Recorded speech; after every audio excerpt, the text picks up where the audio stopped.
Okay, so number 4. Now, I kind of already gave you the insight that this is definition of derivative. This limit that we're doing is definition of derivative. And as I was just looking, Unit 2 is differentiation, definition, and basic derivative rules. So we will be learning definition of derivative, looks like in lesson 1 of Unit 2. So this is coming around the corner. Now, it's a limit though, which is what we're doing. So f of x is provided, and they're wanting the limit as h approaches 0 of f of x plus h minus f of x all over h.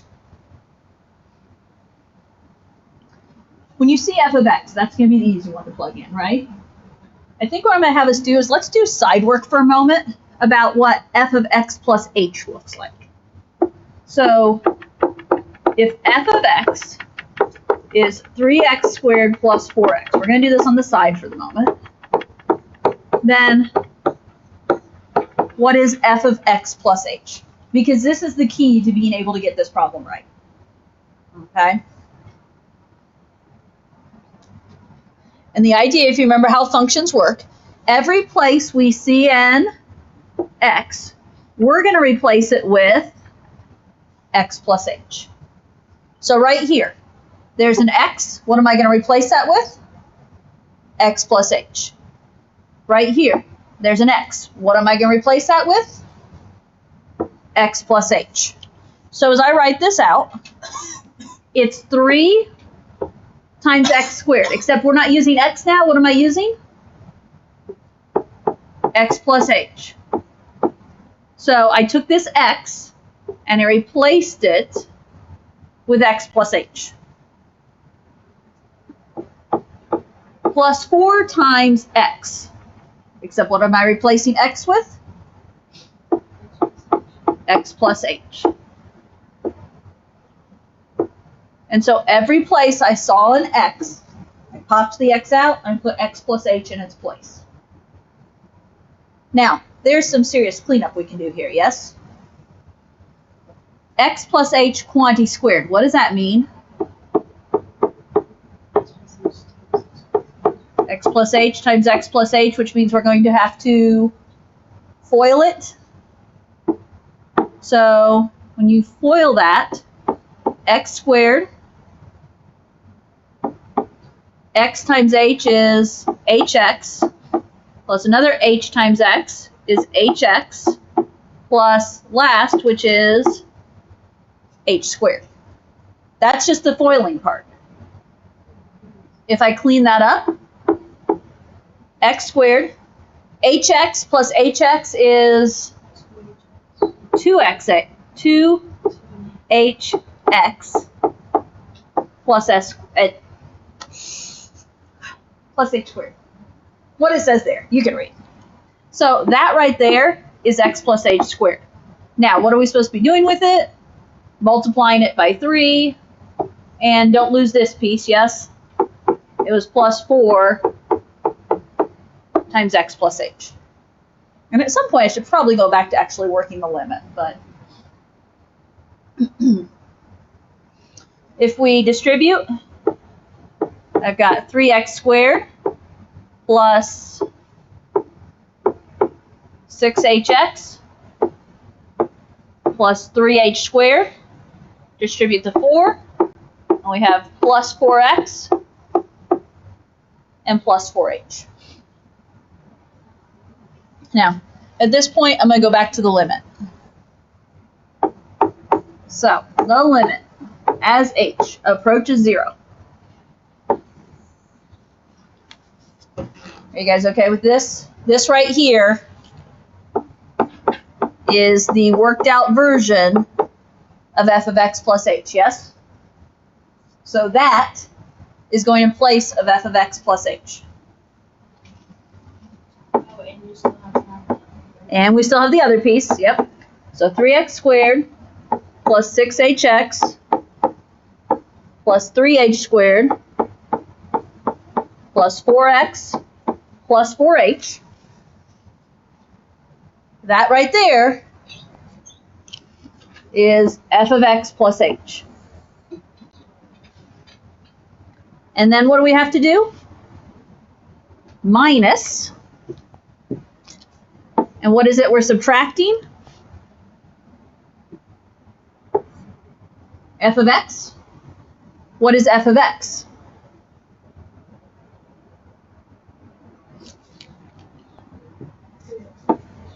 Three x squared plus 4x. Now, there's a catch here.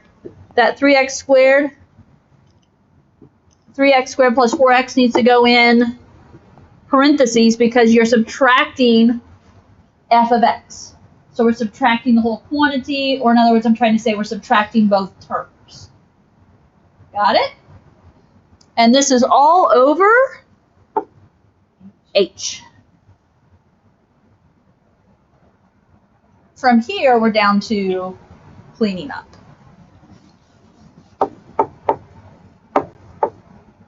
Limit as h approaches 0. So if I go ahead, I'm going to write it out. It's 3x squared plus 6hx plus 3h squared plus 4x plus 4h. And then if I remove these parentheses, it's going to be minus 3x squared and minus 4x all over h.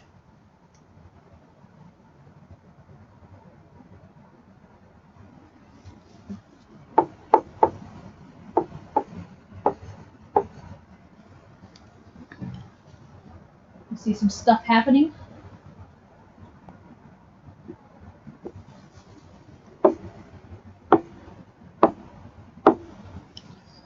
Your 3x squareds cancel. Your 4x's cancel. So now I have 6hx plus 3h squared plus 4h all over h.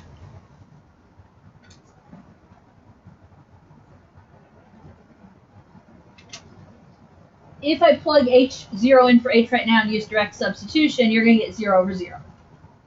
However, what do you notice on top? There's a factor of h, yes? Did I make a mistake, or is that what you were going to say? Okay, yeah. Look for that GCF of h. And so I'm going to write it as the limit as h approaches 0. I'm going to factor that h out, and then I'll cancel it. So when I factor the h out, factor carefully, because this remaining piece is going to make my answer. So 6x plus 3h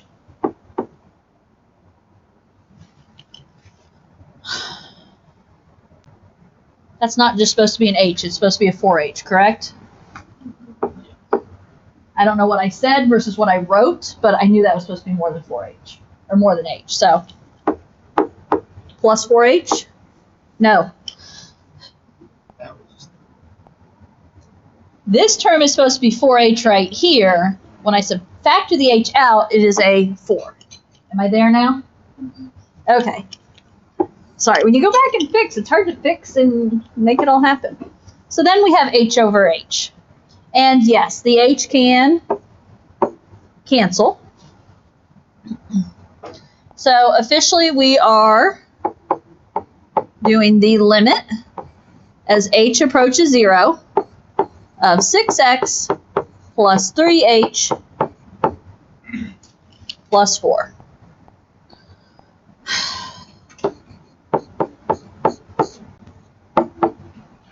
Okay. What happens?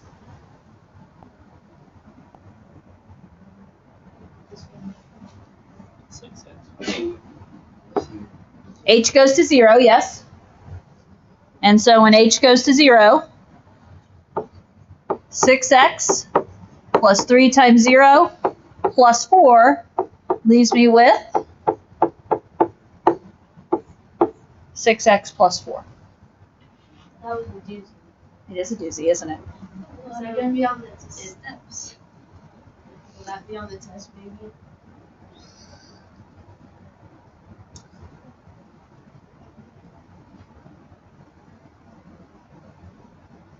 I don't feel... Okay, so I have not gotten my final version of the test ready to go. Okay? I have, however, worked the test she provides, and she provides editable tests, and so I adjust it to meet our needs. but I don't feel like there's anything to this extent in there. Okay? Now, however, this is definitely a skill we need to see at the beginning of Unit 2. Okay? We'll only do the long way for a short time. That's the good news. Because then we'll come up with shortcuts that tell us if the function is 3x squared plus 4x, the derivative is 6x plus 4. There are definite shortcuts there. Whereas, but we have to learn the definition first. And we have to understand the definition because that is something that will pop up on an AP test, like where you need to recognize, oh, hey, that's definition of a derivative. So that's why I have to teach it definition-wise first. And then we'll look at shortcuts. And you'll love the shortcuts. Okay? I went through that one. Like you asked me to, right? Okay. Nope, that's not the right thing. Okay.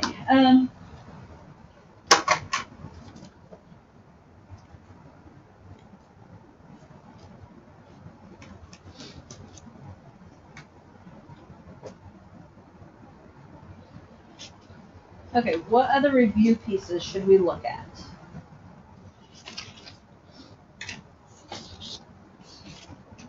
Or I will start pulling review because there's a few things I want to make sure I point out too. But yes. Can we go through the graph on 23? Graph on 23, she says. Yeah, I was kind of annoyed. She didn't put an example of a graph in her answer key, did she? No, I was kind of like, wait, what? So yes, I have, and again, I have my graph, and yes, that's definitely a good one to go through. I was like, all these other times she gives us all these examples, and, she'll usually give an option, but she didn't this time. Answers will vary. I know, I'm like, well, yeah, duh, answers will vary, but usually she'll give us an idea there, but she didn't, so.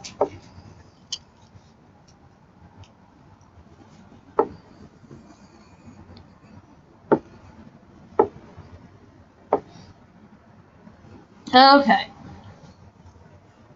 There's my graph. Let's see. Probably, I guess she has labeled out to what, 6 or 7 each direction. Really, we have to go at least 4, so. I think I'm going to go out to 6 just so I.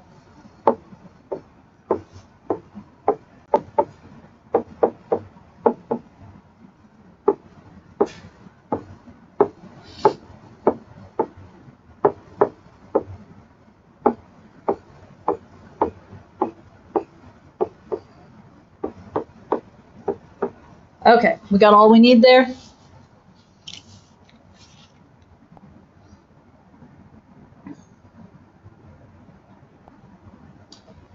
Okay, I suggest we go through the limits one by one, right?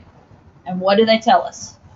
So the limit as x approaches 0 from the right is -2.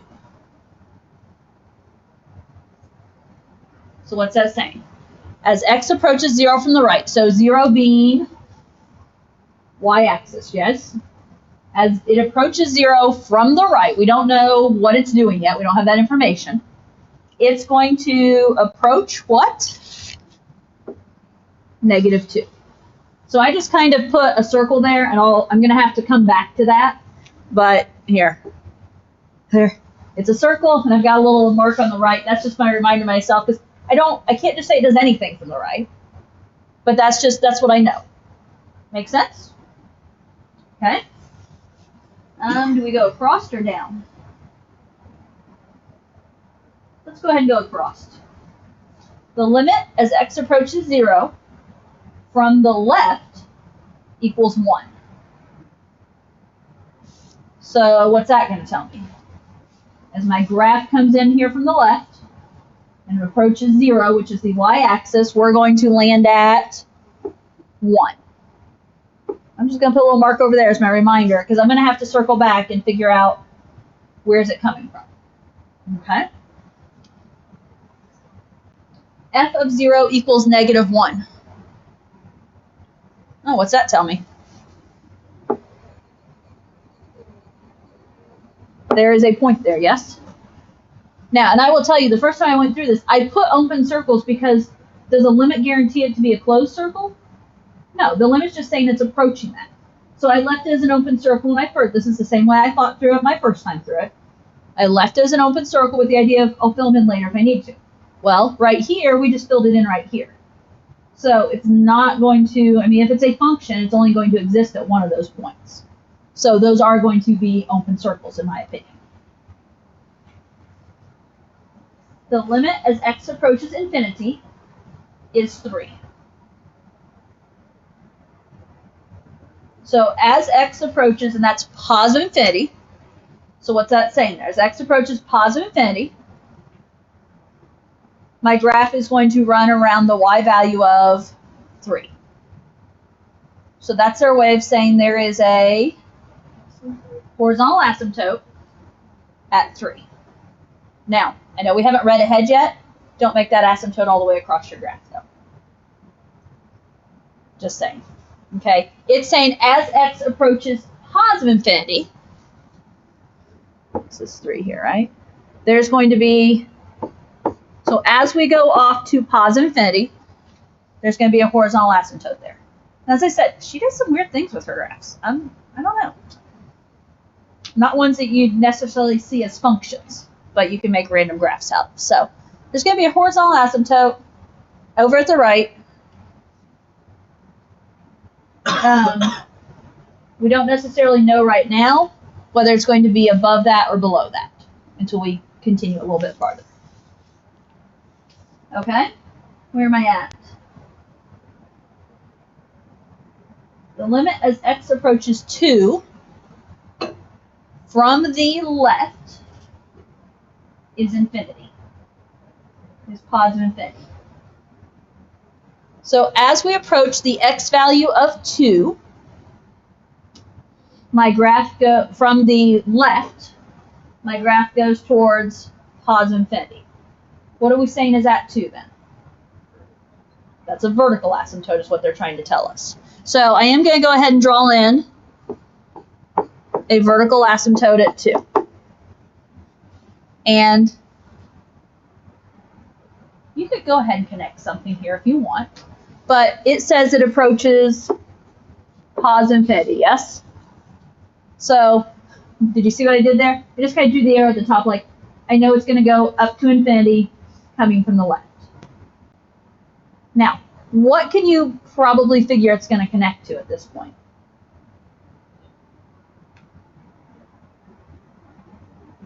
Did we have this guy as x approached 0?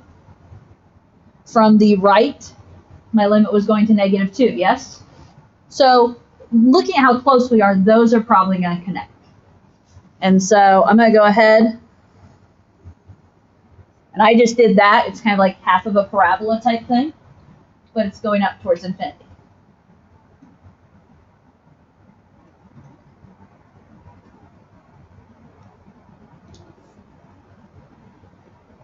Okay?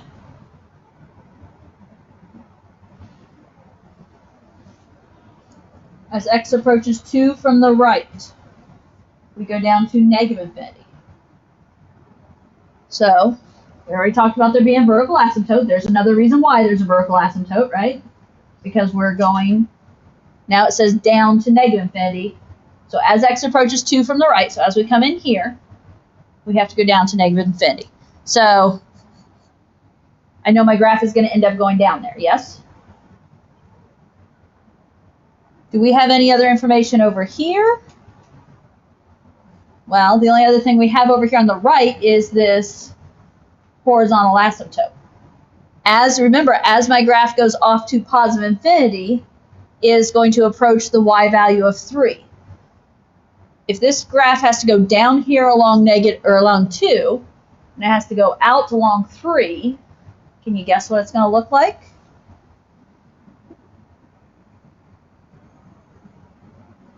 I drew something like that. Okay, kind of like half of a hyperbola curve there.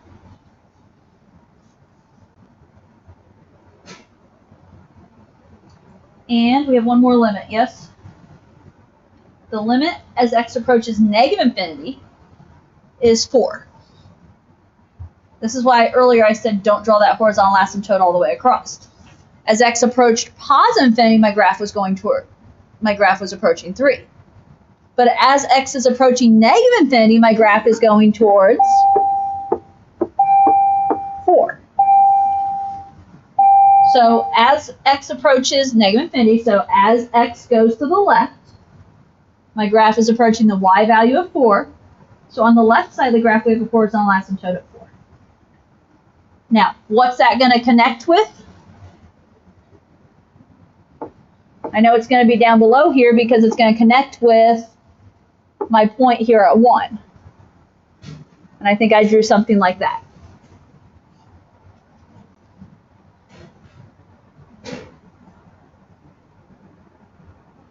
So that is similar to what my graph looks like. As you saw, not the only right answer. You just have to meet the criteria. So that was my way to meet the criteria. That was definitely a challenge, I know.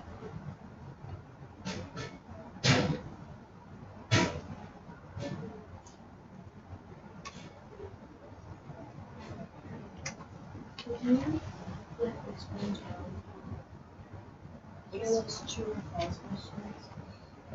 of those true or false questions make you think, don't they? They made me think, I'll be honest. They make me think, so. You said number 12? Okay. Let me review and read what it was.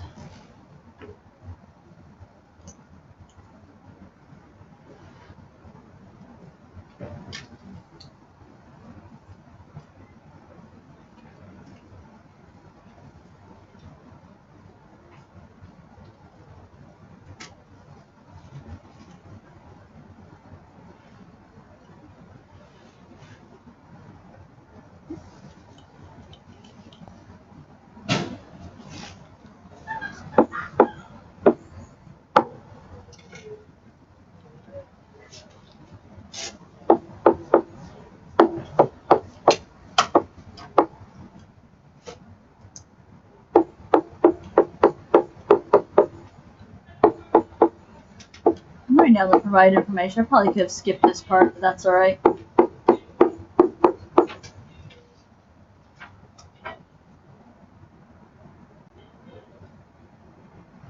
Okay, so they asked us for the limit as x approaches 5 of f of x over g of x, correct? So much here, I keep losing my place. Now, we can consider we need to consider the quotient rule? Is that what I want to say? But the limit of a quotient is equivalent to the quotient of the limits, right? So officially, this can be rewritten as the limit as x approaches 5 of f of x divided by the limit as x approaches 5 of g of x, correct? And we have to do that. Okay. Okay. We have to do that because they don't give me information for the limit as x approaches 5 of f over g. They give me information for the limit of x approaches 5 of f and the limit as x approaches 5 of g. I don't know anything here. There is nothing I can't fill in just 2 over 0 here. Because this is not the same as, equivalent numerically, but not the same technically. So limit as x approaches 5 of f of x, what are we told that's equal to? That is equal to 2. The limit as x approaches 5 of g is equal to 0. So that limit is approaching 0, yes? But look what we've just done here. We now have the answer 2 divided by 0. This is not a limit here. each of these limits we answered individually, and now we're trying to divide these numbers. Can you do 2 divided by 0? No, we cannot do 2 divided by 0. I cannot take 2 pieces of chocolate and divide them amongst 0 people. And so this is why you get a limit that does not exist.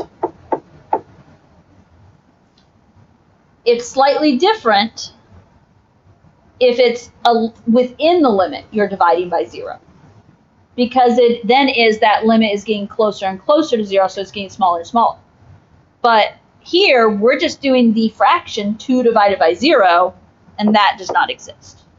So what's the difference between 12 and 13?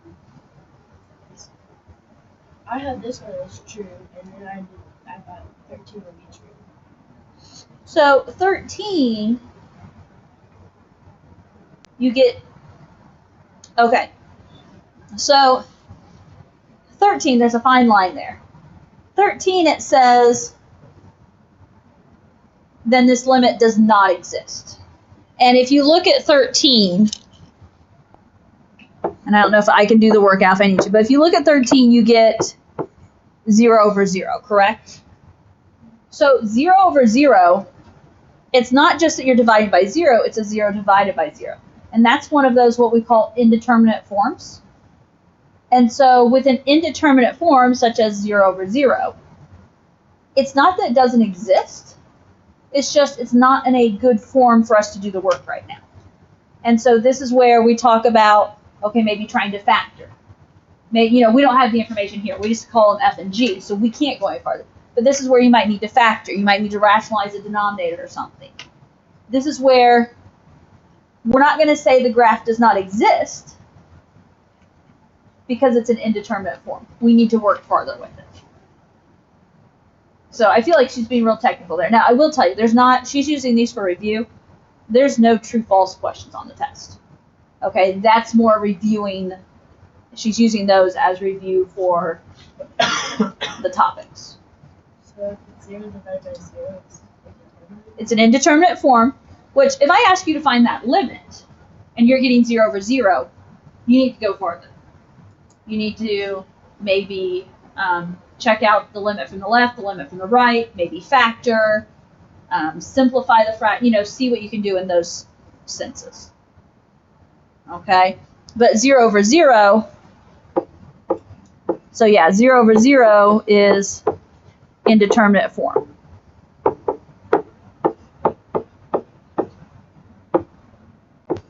It is not the same as 2 over 0, where it's a constant number divided by 0. Okay, so technicality. If we knew what F and G were, we would try and simplify, factor something, and figure out the answer. True false always have to be sticky, don't they? I'm not a huge fan of true false. I don't know that you've ever seen me give a true false question, so. Yes? 19. What is it? 19. 19?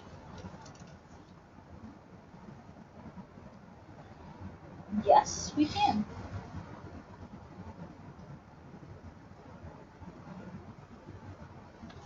I'm going to go to a different screen. I'm not sure I'm loving this gray background, just saying. I like the blue. You like what? The blue on it? Yeah.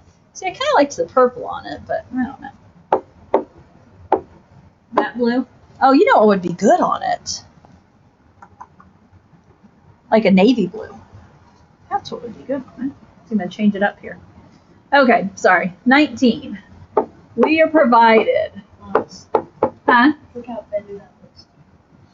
F of 5 is 2. That looks black. It does look like Oh, see, and I can see it. It's a navy blue if you're up close, but. I can see it. Like, you can tell. You just gotta, look at the screen.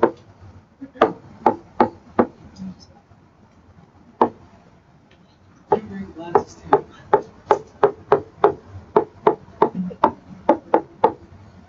Okay, if f is continuous at 5, and f of 5 equals 2, and f of 4 equals 3, then this limit equals 2. True or false? So I would basically just kind of, forget the 2 for a moment. Let's work it out. So And the point of them telling me continuous is that we can do the direct substitution. Okay, that's their reasoning for telling us continuous, is yes, we can plug the numbers in. So if we're going to do the limit as x approaches 2, that means one of our options to try is to plug the 2 in, yes? So if I plug the 2 in, my limit is going away, and it's going to be f of 4 times 2 squared minus 11. So because I plugged the 2 in, direct substitution, I officially have taken the limit. And so we need to simplify what's inside those parentheses. 2 squared is 4. 4 times 4 is 16. 16 minus 11 is 5. Yes? Not that I need to write out all of that work, but what was provided in the information about f of 5? F of 5 equals 2. So does my limit equal 2? It does. And thus we can say true.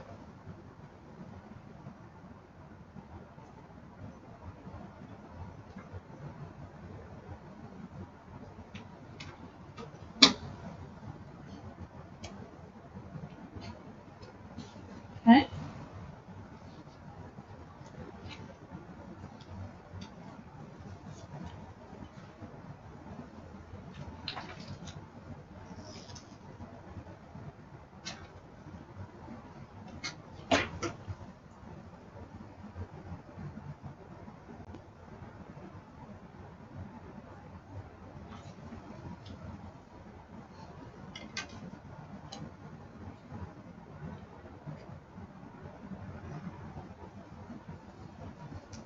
You do the ones that you Some special things. yeah. Okay. One thing I would mention, and again, I'm trying to, it's a little bit different because I'm used to writing all my own stuff. I haven't written this, so I'm learning. I'm trying to figure out how she does things versus how I do things, how I want to make this jive. One thing I would say, let's see.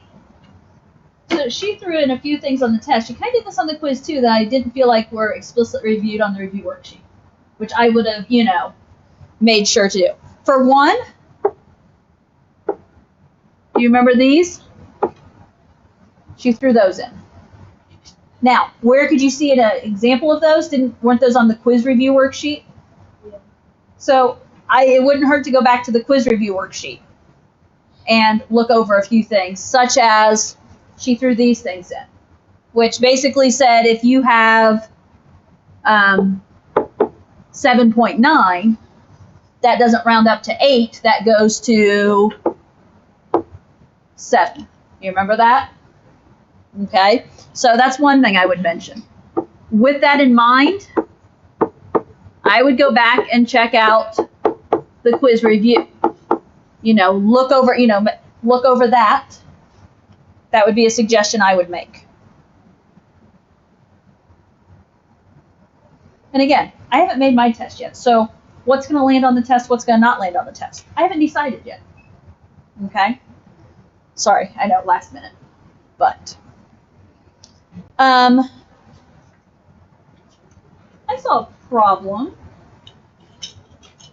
that you guys remember. We have it? Yeah. I saw a problem that involved factoring by grouping. Do you guys remember factoring by grouping? You use it, you know it.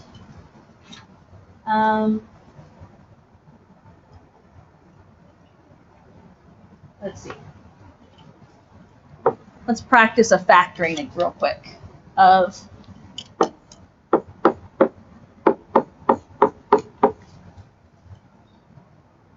I think this will work, won't it? Yeah. And I say this because there was a situation that appeared within a limit and a fraction And of course, sometimes what do you have to do with limits? You have to factor to reduce, yes? Now, this is one of those things that you should know. However, we haven't done it in a while. Do you remember? You know, and I don't want to stress you out and just throw it at you on a test without any, you know. So, if you would need to factor this, okay? It's something you need to be able to look for. It randomly appears. It's not something we see regularly, but it does. There's 4 terms. To factor 4 terms, one of our techniques is to factor by grouping. To factor by grouping, we split them in half. We also use this method, I think product of AC. How do you factor 4 terms once you get in the middle of product of AC? That's what I'm doing here. GCF of the first 2 is 2x squared. Dividing 2x squared out, you're left with x minus 2. What's GCF of the second half? If all else fails, there's always a GCF of 1. Write that 1 down. It's a plus 1. When you factor out the 1, you're left with x minus 2. What does this factor into final answer?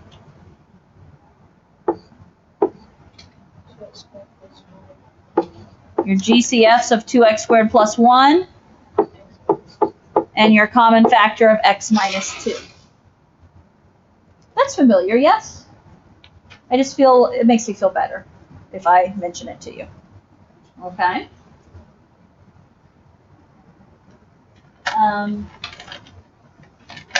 Sorry, I'm kind of all over on my paper here. I've got to figure out what I have and haven't talked about that might be helpful. Did we run into any? So in lesson, what was it, 1.5, we learned those 2 special trig ones. Do you have any clue what I'm talking about? Those Sine theta over theta and 1 minus cosine theta over theta. Is that what it is? I struggle with the cosine one. I'm not as familiar with that one. Yeah. So I'm going to go to another page to continue my list. So in 1.5, we had a couple special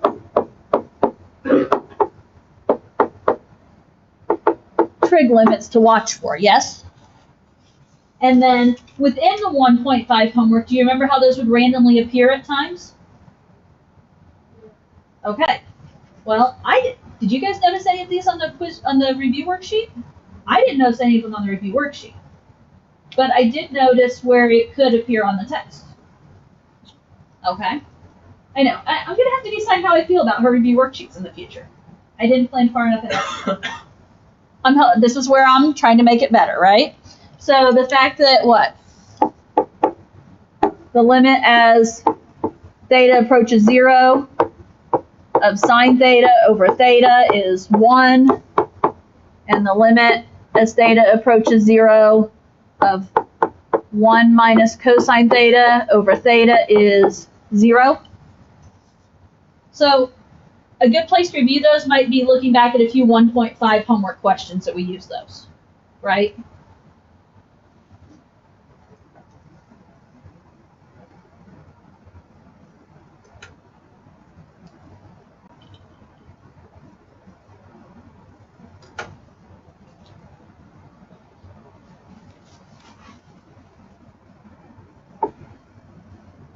What lesson was this?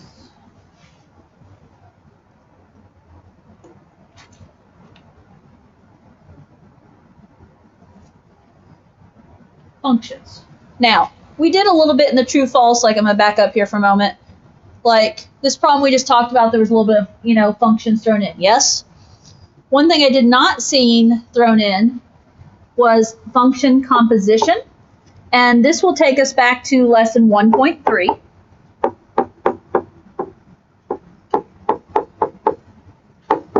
Okay, function composition.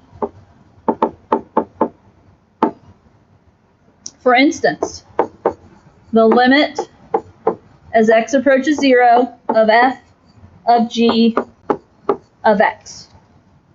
You remember how we did that?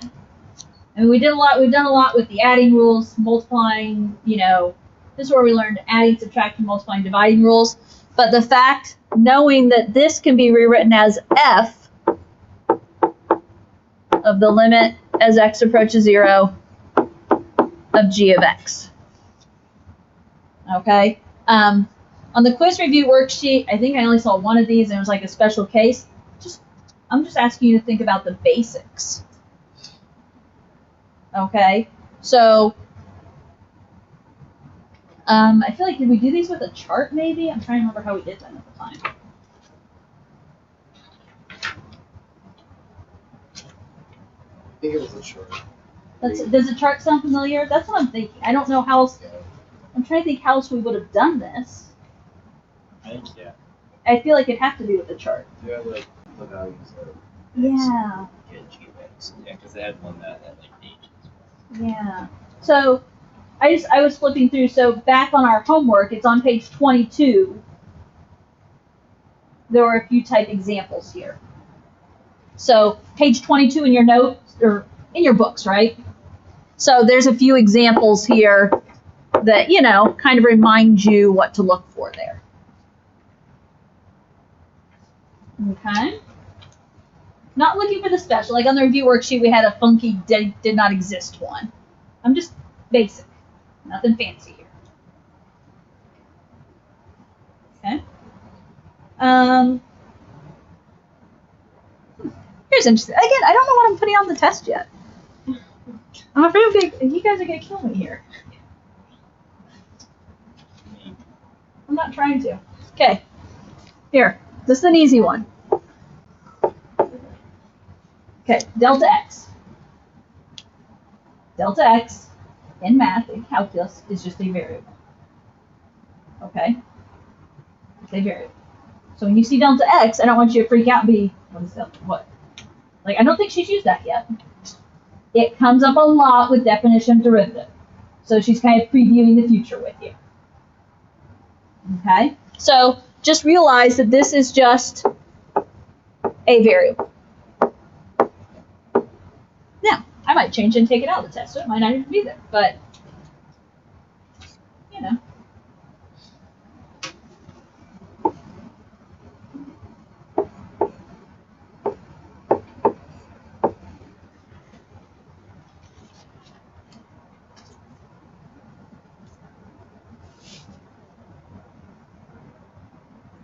how do you factor x squared minus 7?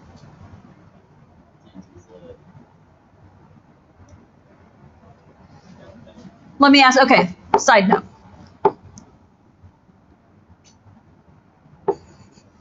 How do we factor x squared minus 9? Right?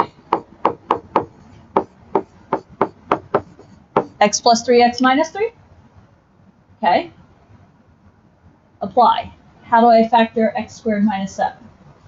I don't think I've ever taught this. Would you just do x plus square root of 7 and x minus square root of 7? Does that make sense? Because where does 3 come from? 3 is the square root of 9. So where does this come from? Square root of 7. So x plus square root of 7.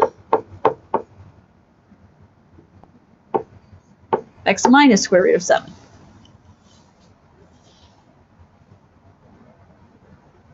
I was going to say the square root thing, but I was actually. But we don't usually factor with square roots, right? We usually think whole numbers, integers. So, That just sounds so nasty to say it. yeah. Yes. One other thing I was going to say, trig. Being able to think about limits with trigs. Now, I will say, do you remember how the tangent graph works? Yes. Yes, because It goes more on. Okay. So, because I saw a tangent that made me stop and think, and I saw secant, cosecant that made me stop and think. But I personally went to the graph in my head, or I sketched the graph actually, and it was very doable. But tangent, remember tangent, at 0 there is a 0. And what is a cycle of tangent? Oops. Dang it. Nope. It is just pi. So what that's saying, tangent starts with a point at 0. That means there's a point at pi. That means there's a point at 2 pi. Not that you need to know all that. What's in the middle of these? Asymptotes. And then what did Jacob say the graph does? Zoom. I don't know what he said, but where do these asymptotes fall at?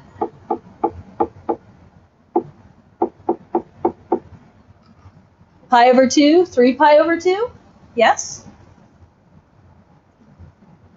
I mean, if I ask you, okay, what's the limit as x approaches 0 of tangent? Well, as x approaches 0, we're at what? 0.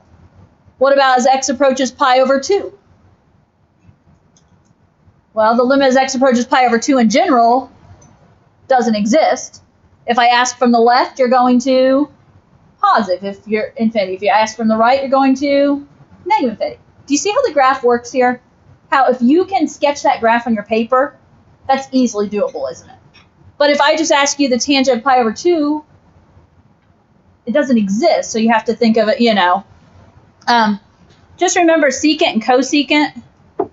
So sine goes with cosecant, yes? So there's my sine curve, yes? Old news? Maybe. I'm forcing you to remember these graphs if you don't.